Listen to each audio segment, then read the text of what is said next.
주 안에서 사랑합니다. 그리고 보고 싶습니다. 코로나는 이 세상의 모든 약한 고리들을 드러나게 했습니다. 그리고 끊어지게 하고 있습니다.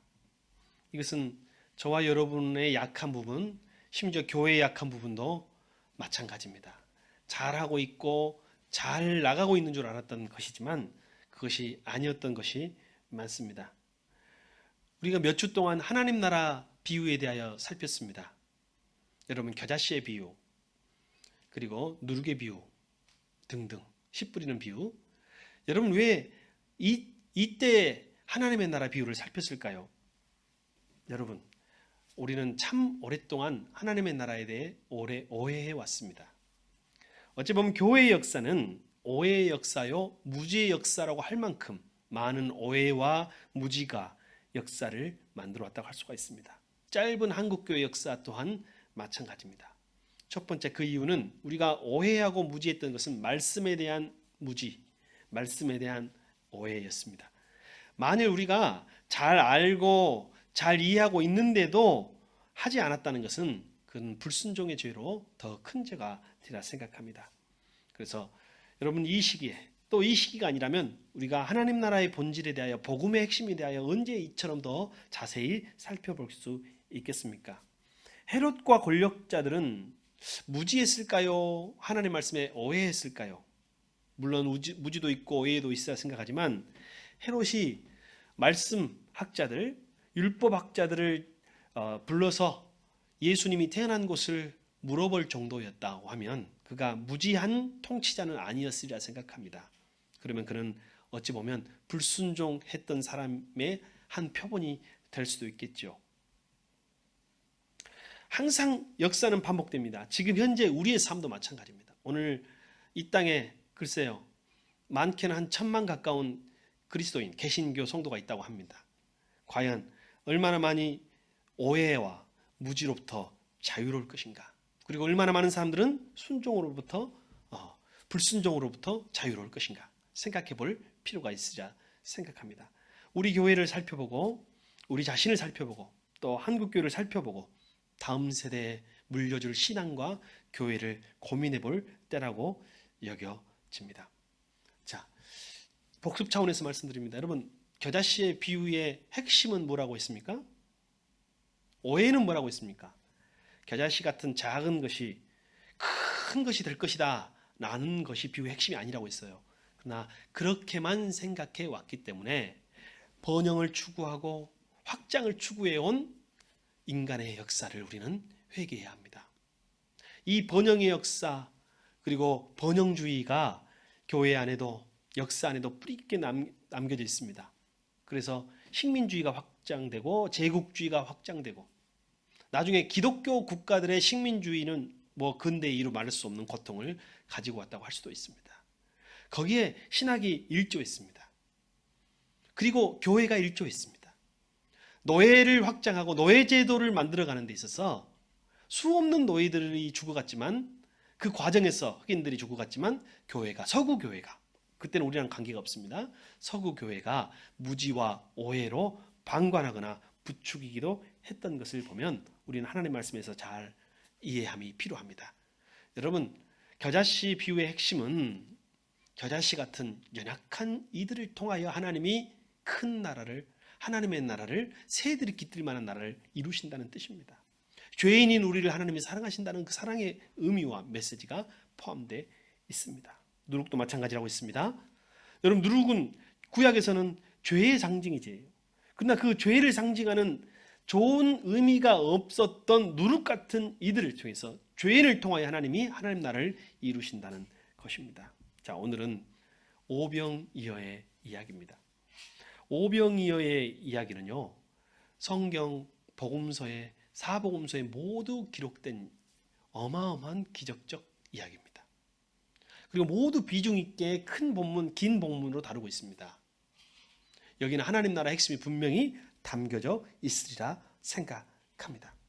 자, 여러분, 오병이어는 위로부터의 개혁인가요? 아래로부터의 개혁인가요? 아니면 오병이어의 기적은 위로부터의 기적인가요? 아래로부터의 기적인가요? 여러분, 기적하면 우리는 항상 위로부터의 기적만 생각합니다. 하나님이 개입하실 때, 하나님이 이 땅의 일에 개입하실 때 일어나는 사건이 기적이죠.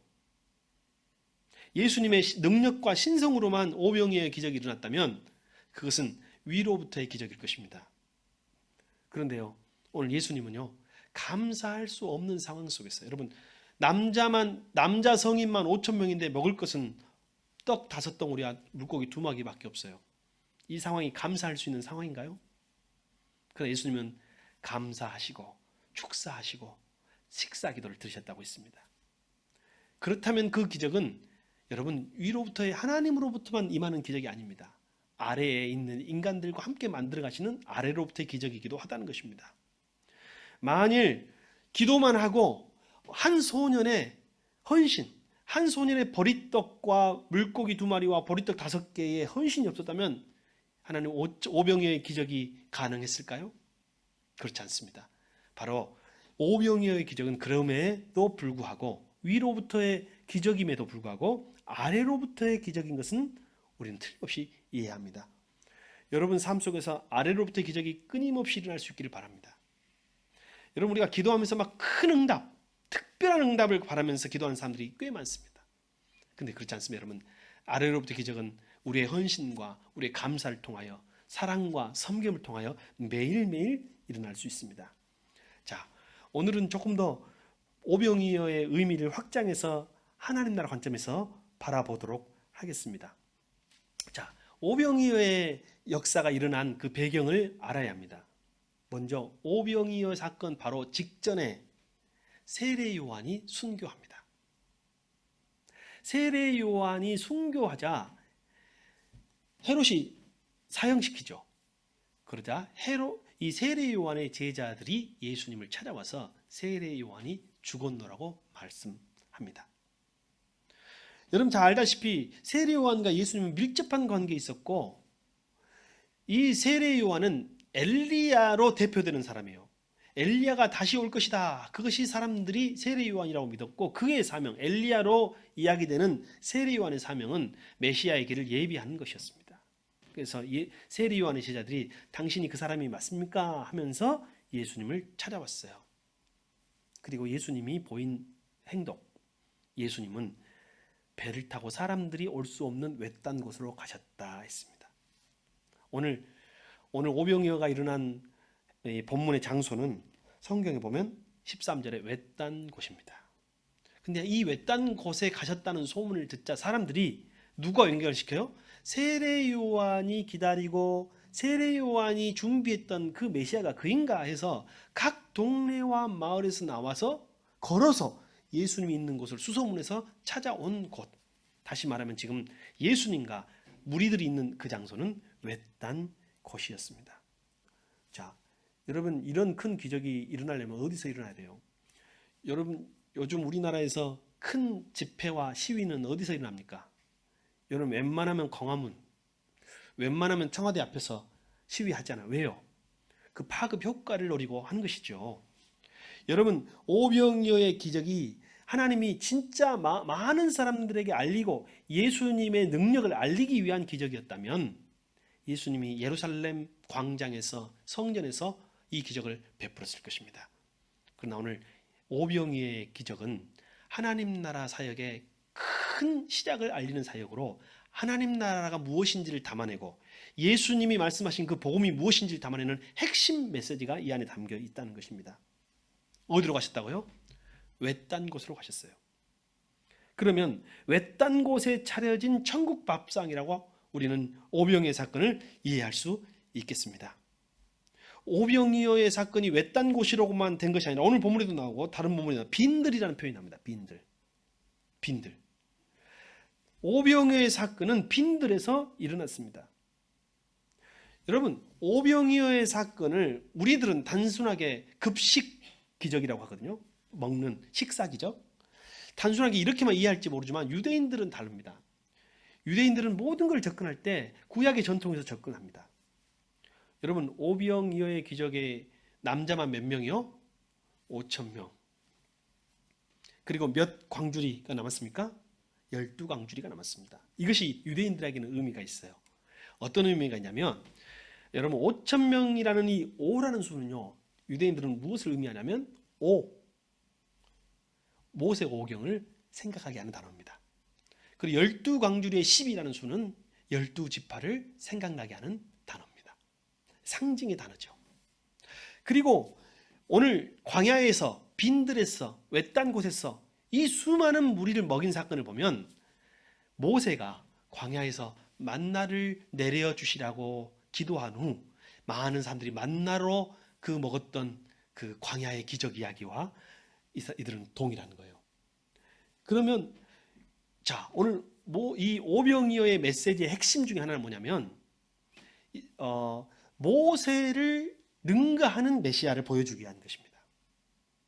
모세를 뛰어넘는 메시아. 여러분 광야에서 만나와 메추라기로 이스라엘 백성을 먹였던 그 모세보다 오늘 오병이어로 물고기와 그리고 보리떡으로 이 수많은 사람을 먹이신 예수님은 그를 뛰어넘는 메시아요, 모세보다도 더 뛰어난 사람이라는 것을 보여주고자 하는 이야기가 첫 번째 담겨져 있어요. 자, 누구를 뛰어넘어요? 모세를 뛰어넘고, 오늘 누구를 또 뛰어넘으면 나중에 나오지만 엘리야를 뛰어넘고, 그리고 또 어디를 뛰어넘느냐? 이스라엘을 뛰어넘습니다. 구약 시대에는 하나님의 주권과 하나님의 은총이 제한적으로 이스라엘 안에, 유대인들 안에만 머물러 있었어요. 근데 오늘 외딴 곳이라고 표현되어 있는 이 본문은요, 이스라엘에서도 자기 이름 없는, 유명하지 않는 몇몇 지파들의 땅입니다. 근데 여기는 이방인과 경계점이에요. 갈릴리 지역의 경계는요, 이방인들과 섞여져 살았어요. 그래서 성경 어딘 곳에는 이 갈릴리를 이방 땅, 이방의 갈릴리라고 부르는 그런 곳입니다. 다시 말하면 여러분, 오병이어의 사건이 일어난 그 장소는 예루살렘도 아니고 유대의 지경도 아니고 어디였다고요? 이방이라고 불리워지는 곳이었어요. 하나님의 메시지가 여기 담겨져 있습니다. 여러분, 예수님이 오시기 전에 구약에는 하나님을 독점했던 민족이 있었는데 그들이 누구예요? 유대인들이잖아요. 그러나 이제는 하나님을 독점하지 않겠다는 거예요. 하나님 나라는요, 유대인들의 나라가 아닙니다. 하나님의 나라는 이스라엘의 나라가 아닙니다. 하나님의 나라는 이제 이방인도 들어오는 나라, 이방인도 이 식사 공동체에 참여할 수 있는 나라라는 의미가 이 안에 들어있어요. 여러분, 다른 복음서에 보면 여러분, 오병이어의 사건 말고 혹시 그 4,000명을 먹이신 빵 7개와 물고기 2와 칠병이어의 사건, 여러분 혹시 성경에서 기억나시는지 모르겠습니다. 칠병이어의 사건도 마찬가지입니다. 칠병이어의 사건으로 먹은 그 사람의 수는 남자만 4,000명입니다. 이 4라는 수는 동서남북 세상 끝을 말합니다. 그리고 남은 수는 7광주리였습니다. 7광주리. 7광주리의 숫자는 뭐냐면요, 지금까지 이스라엘을 괴롭히고 탄압했던 이방 세력들입니다. 이집트, 아시리아, 바벨론, 페르시아, 마케도니아, 시리아, 그리고 로마 제국까지 이 7제국을 뜻하는 것입니다. 다시 말하면 하나님의 나라가 동서남북 4,000명, 동서남북 사방위로, 그리고 우리를 핍박하고 압제했던 이방 나라까지도 확장될 것이라는 의미가 칠병이어의 기적, 그리고 오늘 오병이어의 기적 속에 포함되어 있는 것이라는 것입니다. 여러분, 하나님의 나라는요, 우리끼리 먹는 밥이 아닙니다. 우리끼리 하는 식사가 아닙니다. 우리 가족, 내 친한 사람끼리 교회 안에서만 먹어지는 식사가 아닙니다. 여러분, 우리가 먹는 성만찬의 원형은 오병이어입니다. 성만찬의 원형은 오병이어라면 오병이어의 본래 의미는 여러분, 우리끼리 먹는 성도끼리만 먹는 식사가 아니라 세상으로 향하여서 세상과 함께 나누어야 한다는 하나님 나라 의미와 메시지를 보여주고 있는 것입니다. 여러분, 오병이어는 구약의 시대를 뛰어넘고 유대민족을 뛰어넘는 천국 밥상 이야기입니다. 그리고 지리적으로 이방 지역에 차려진 밥상입니다. 오늘 한국 땅에 어떻게 교회가 세워지고, 비록 온라인으로 예배드리지만 저와 여러분이 이 시간 예배드릴 수 있는 이유는 바로 오병이어의 기적이 있었기 때문에 가능한 이야기인 거예요. 오병이어의 기적이 예루살렘에서 광장에서 성전에서 이루어졌다면 결코 복음은 땅끝까지 이곳까지 올 수 없었을 것입니다. 여러분, 예수님은 오시자마자 경계를 넘어가신 분이십니다. 예수님은 하늘의 경계를 넘어서 땅으로 오신 분이십니다. 그 자체가 성육신이고 예수님은 고통이고 여러분의 예수님은 아픔이었습니다.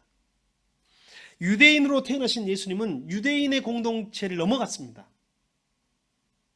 그리고 유대인 안에 기득권자들 있죠. 종교 기득권자들, 하나님을 독점하고 신앙을 독점하고 축복이라는 것을 독점하고 율법이라는 것을 독점하고 있었던 그들에게 예수님은 미운 털이 박히고 사형시켜야 할 신성 모독자였습니다. 그리고 예수님은 로마 제국을 넘어섰어요. 왜? 로마의 황제를 신으로 인정하지 않았거든요. 황제의 숭배 시대에 예수님은 로마의 황제를 인정하지 않자 로마로부터 여러분 정치적 혁명가로 지목받고 사형의 대상이 되었던 것입니다. 경계를 넘어간 거예요. 십자가는 경계를 넘어온 겁니다. 하늘나라의 경계를 넘어서 이 땅에 오는 것이 십자가입니다. 유대인의 경계를 넘어서 이방인의 세계로 들어간 것이 십자가입니다. 제국의 경계를 넘어서 세상으로 나아간 것이 십자가라는 것입니다. 여러분, 이것이 오병이어의 본래의 의미입니다. 어찌 오병이어의 이적 이야기만 여러분 그렇겠습니까? 예수님이 살았던 모든 삶 속에는 오병이어의 메시지가 담겨져 있습니다. 예수님의 삶과 가르침은 모든 형태의 경계를 타파하시고 한계를 모르는 사랑으로 그리고 모든 사람을 평등하게 대하신다는 것을 우리는 알 수 있습니다. 이것이 오병이어에 담긴 진짜 메시지예요. 남녀노소 가르지 아니하시고 모두에게, 유대인과 이방인을 가르지 아니하시고 모두에게. 예수님은 유대 전통을 철저하게 고수하는 율법학자들로부터 집단으로 신선 모독자로 지목받으셨습니다. 그리고 로마의 총독으로부터 황제의 숭배를 거부한다는 무신론자와 정치가로 지목받고 십자가형을 당하신 것입니다. 이게 오병이어의 선택의 대가입니다.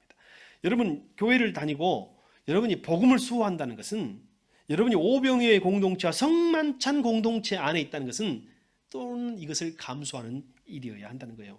그러나 과연 오늘날 한국교회가 이것을 감수하고 있는가 돌아보면 오병이어의 정신이 우리 안에 있는가를 우리 스스로 물어볼 수 있어야 할 것입니다. 한번 우리 스스로 질문해 봅시다. 만일 예수님이 세리와 죄인과 어울려서 음식을 드시지 않으셨다면 십자가를 지셨겠습니까? 만일 대제사장들과 백성의 장로들에게 세리와 장녀들이 너희들보다 더 낫다라는 선포를 예수님이 하지 않으셨다면 예수님이 십자가를 지셨겠습니까? 만약 안식일에 유대인들이 그토록 싫어하는 안식일의 병자를 고치시지 않으셨다면 과연 어떻게 됐을까요? 강도 만난 사람을 도와준 사마리아인을 칭찬하고 지나쳤던 레위인과 제사장을 옳다고 하지 않았던 예수님, 유대인들이 계만도 못한 인간 취급을 했던, 인간 이하의 취급을 했던 가나안 여인의 귀신 들린 딸을 고쳐준 예수님, 우물가에서 사마리아 여인과 깊은 인생의 이야기와 신앙의 이야기를 나누셨던 예수님, 거지 나사로가 아브라함의 품에 안겨있다고 말하지 않으셨다면 유대의 기득권자들에게 예수님이 십자가형을 당하셨겠습니까? 의롭다는 인정을 받고서 자기 집으로 내려간 그런 사람, 사마리아 바리새파 사람이 아니라 의롭다고 인정한 사람이 세리라고 말씀하지 않으셨다면 예수님이 과연 십자가를 지셨겠느냐 말입니다. 아마 이 모든 것을, 오병이어의 기적을 예수님 베풀지 않으셨다면, 그리고 이어지는 모든 행위와 그리고 선포가 없었다면 예수님은 배척당하지 않으셨을 것입니다. 그리고 예수님은 살해 위협과 살해당하지 않으셨을 것입니다. 예수님은 고난받지 않으셨을 것입니다. 그리고 예수님은 십자가를 지실 일은 더더욱 없었을 것입니다. 이것이 오병이어에 담긴 참된 정신인 것입니다. 여러분, 오병이어의 신앙은요, 때로는요 동족을 넘어서야 합니다. 유대인이지만 유대인의 동족, 그걸 넘어서야 해요. 예수님은 유대인이었지만 동족 유대인의 한계를 넘어서야 했습니다. 여러분, 오병이어의 신앙은 지리를 넘어서야 돼요. 나라를 넘어서야 돼요. 국경을 넘어서야 돼요. 여전히 유대인은 하나님의 백성입니다. 유대인은 말씀을 받은 민족이고 예수님도 유대인입니다. 그리고 여전히 하나님 안에서 아직 이루어야 할 예언들이 남아있는 하나님의 선민임에 틀림이 없습니다. 여기에 바울의 고통이 시작됩니다. 하나님의 백성으로, 하나님의 선민으로 태어난 바울, 자기 민족을 너무너무도 사랑했던 바울. 그러나 바울의 고통은 뭐냐면요, 자기가 너무너무 사랑했던 자기 민족, 자기 동족 이스라엘이, 유대인들이 복음을 거부하고 하나님의 아들 예수님을 거부하고 십자가에 못 박은 사건에 대하여 눈을 뜬 후 바울은 갈등하기 시작해요. 여러분, 때로는 신앙은요, 갈등하는 거예요. 자기 가족을 넘어서고 자기 동족을 넘어서는 갈등이 있는 것입니다. 예수님도 그랬고 사도 바울도 그랬습니다. 지금까지 역사상 모든 민족의 모든 교회의 지도자들은 깨어있고 주님이 사용했던 선지자 같은 사람들은 모두 자기 공동체의 한계와 갈등을 극복했습니다. 여러분, 바울이 어떻게 해야 되나요? 바울은 심지어는요, 자기 민족을 얼마나 사랑하고 자기 동족의 그 사랑 때문에 하나님, 차라리 우리 민족을 구원하시고 저를 죽여주십시오, 저를 벌하여 주십시오 라고 말할 정도로 자기 동족을 사랑했던 사람이 바울입니다. 그러나 결국은 여러분, 바울의 별명은 자칭 타칭 별명이 뭐였어요? 이방인의 사도였습니다. 바울은 그 경계를 넘어갔습니까? 안 넘어갔습니까? 넘어갔습니다. 바울은 넘어갔어요. 바울은 바로 오병이어 안에 담긴 예수님의 정신을 그대로 계승한 사람이라고 할 수가 있습니다. 세상에는요, 자기가 속한 소속, 자기가 속한 민족, 자기가 속한 나라, 자기가 속한 공동체를 넘어섰던 위인들도 많이 있습니다. 잘 알다시피 아테네의 속물적 시민정신을 부정하고 그것을 거부하고 사형받은 소크라테스. 그도 아테네의 시민이었지만 아테네의 이 비인간적 시민정신을 비판한 죄, 그는 형장의슬로 사라졌습니다.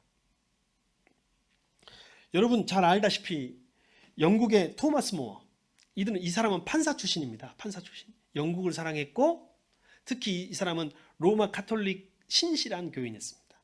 이제 우리하고는 좀 개신교하고는 사이가 좀 좋지 않았어요. 그러나 나중에 토마스 모어가 법과 질서를 지키기 위해서 자기 조국과 대항해야 할 때가 있었어요.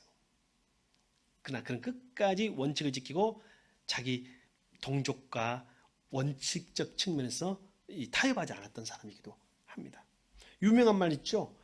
그가 단두대에 올라갔을 때 우리로 말하는 망나니 같은 사형수가 있을 거 아닙니까? 그 사형수에게 유머와 위트 있는 말을 한마디를 던지고 최후를 맞이하죠.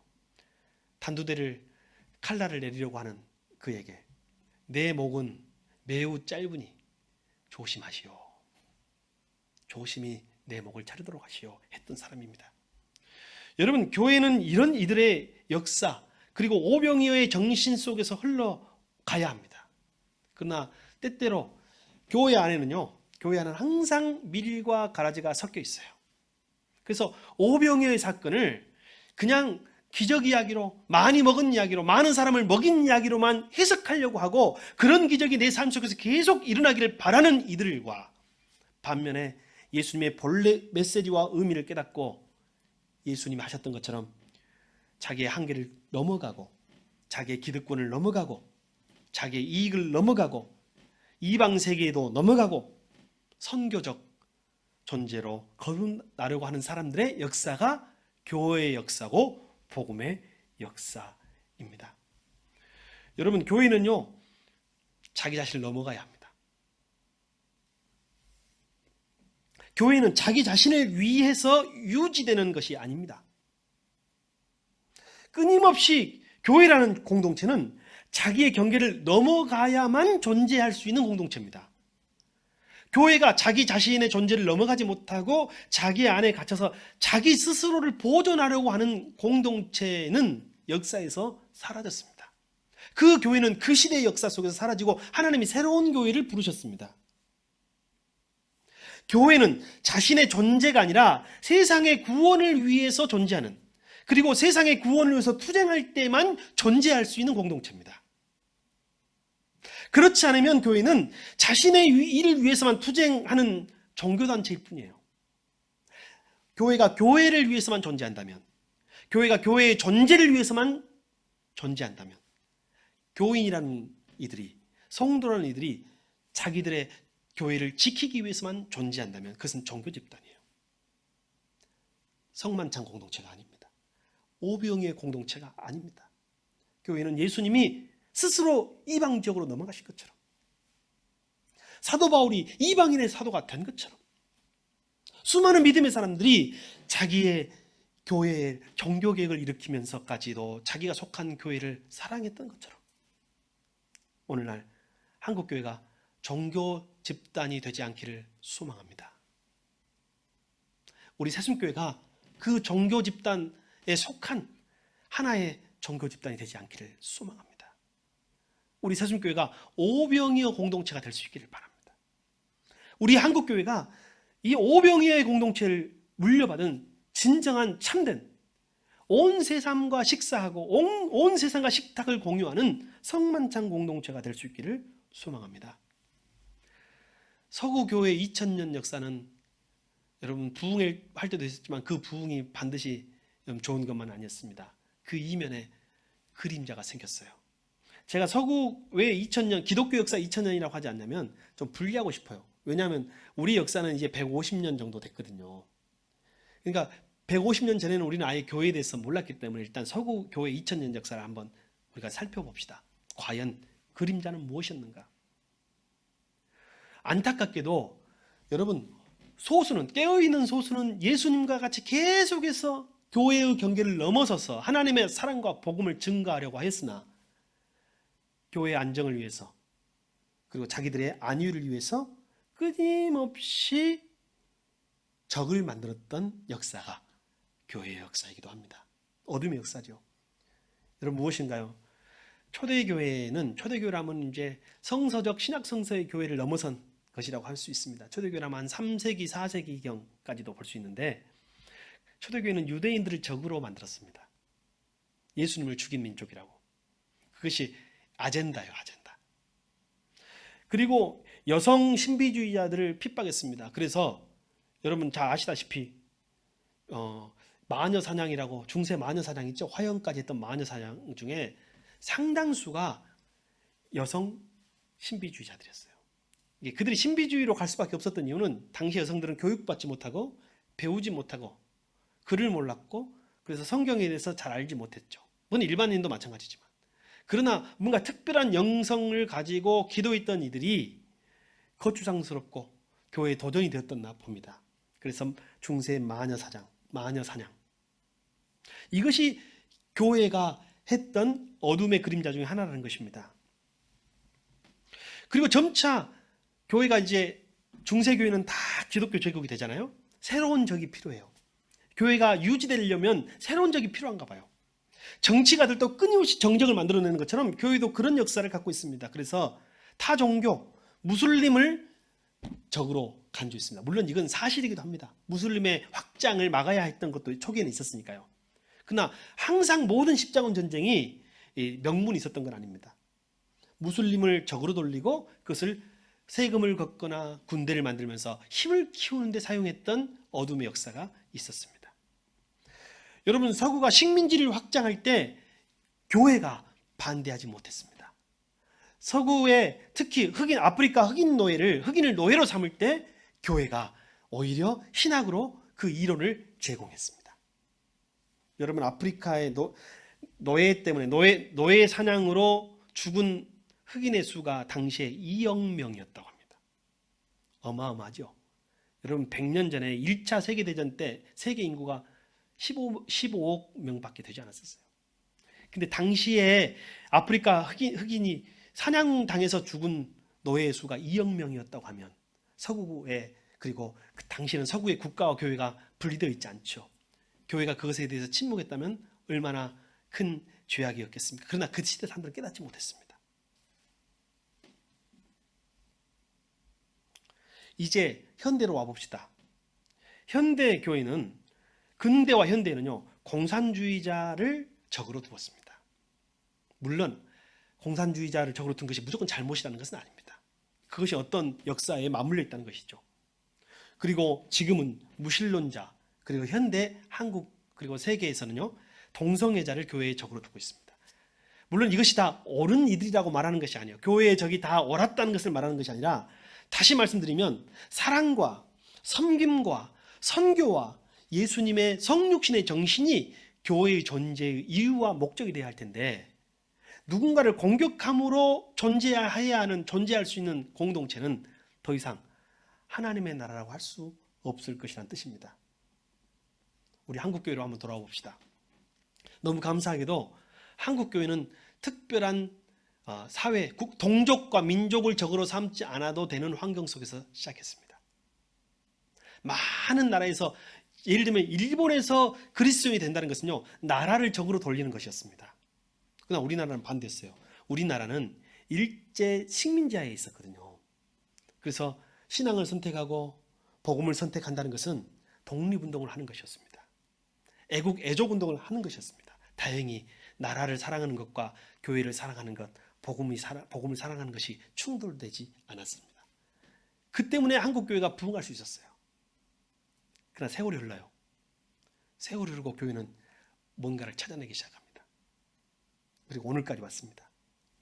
오늘날 여러분, 한국교회는 아까 말한 일제를 대항하고 독립운동을 함으로 한국교회의 정체성을 가치했거든요. 그것이 큰 문제는 없었어요. 그것이 많은 이들로부터 교회를 다니지 않아도 교회는 존경받는 교회였습니다. 수많은 애국 투사들이 여러분 그리스도인들이었으니까요. 그러나 또 반대로 한번 생각해 봅시다. 나중에 보면 독재 시대에는 반공이라는 이유로 독재에 가담했던 교회 중에 하나가 또 한국교회입니다. 다시 말씀드리면 한국교회는 두 가지의 큰 흐름이 있는데, 아까 말한 대로 독재에 대항했던 한국교회가 있고 독재에 침묵했던 한국교회가 있습니다. 아까 교회는 항상 시대적으로 나뉘어졌어요. 독재 시대에 목숨을 걸고 옥살이를 하며 민주화 운동을 하며 한국교회를 지켜냈던 성도들이 있고, 독재에 침묵하고 독재에 한가지 못하고 그때는 동조하다가 사회에 편승해서 부흥했던 교회들도 많습니다. 다시 말씀으로 돌아옵니다. 자, 오늘 한국교회를 한번 돌아봅시다. 오병이어의 정신에 의해서 한국교회를 돌아봅시다. 사실 지금 문제가 되는 정광훈 집단이라고 하겠습니다. 정광훈 집단과 정광훈 집단에 동조하는 지금 서울에 있는 몇몇 기독교 단체에서 정부의 지시를 거부하고 현장 예배를 강행한다 했다고 합니다. 깜짝 놀랐습니다. 부산에서 또 무슨 기독교 교단 연합이라고 하는 이들이, 정체는 정확히 모르겠습니다, 현장 예배를 강행한다고 했다고 해요. 제 나름대로는 그렇게 생각합니다. 존경받는 손봉호 교수님, 그는 이렇게 말했어요. 이들을 기독교 세력으로 보지 마시고 정치 세력으로 보아 주십시오. 저도 그 입장에 동감합니다. 동의합니다. 여러분, 그들은 지금 기독교를 도구 삼아서 교회의 이름으로 정치를 하고 있는 정치인들인 것입니다. 정치 목사들이고 정치 성도들이고, 그리고 그들은 신앙과 오병이어와는 아무 상관이 없이 자기가 원하는 것을 얻고 자기가 반대하는 것을 부수기 위해서 신앙과 교회를 사용하고 있다는 것을 기억해야 합니다. 다시 마지막 말씀으로 마치겠습니다. 여러분, 한국교회 안에 오병이어가 온전히 설교되지 못하고 있었습니다. 그리고 한국교회 안에 오병이어는 단지 많은 사람이 하늘의 은혜로 먹는 사건, 많이 먹는 급식 이야기로만 알려져 있습니다. 그렇지 않습니다. 이제 오병이어의 신앙을 계승한 우리는 교회의 경계를 넘어가야 합니다. 교회가 교회를 지키기 위해서 존재하는 교회가 아니라 경계를 넘어가서 세상과 함께 식탁을 나누는 공동체, 복음을 나누는 공동체, 우리가 가진 소유를 나누는 공동체가 될 때 여러분, 하나님 나라는 이 땅에 더욱 임하게 될 줄 믿습니다. 이 시기에 깨어있는 교회와 성도들이 될 수 있기를 간절히 소망합니다.